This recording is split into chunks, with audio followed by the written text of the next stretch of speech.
Balapur police ठाण्याच्या हद्दीत असलेल्या पारस फाटा इथं 500 रुपयांच्या बनावट नोटा सापडल्या आहेत। दरम्यान TS 35F2025 क्रमांकाच्या 4 चाकी वाहनाचा अपघात झाला। बाळापूरजवळ असलेल्या राष्ट्रीय महामार्गावरील पारस फाटा इथं हा अपघात झाला आहे। या अपघाताची माहिती मिळताच बाळापूर पोलीस घटनास्थळी दाखल झाले।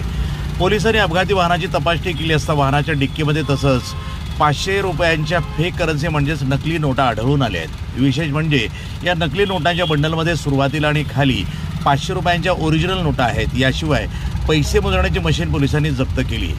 अजमेरा सुशील असं वाहन चालकाचं नाव असून या वाहनामधील 2 जण सुद्धा ताब्यात घेतले असून याची बाळापूर कसून पोलीस चौकशी करत आहे। NTV न्यूज बाळापूर प्रतिनिधी अमोल जामोदेसह NTV न्यूज मराठी।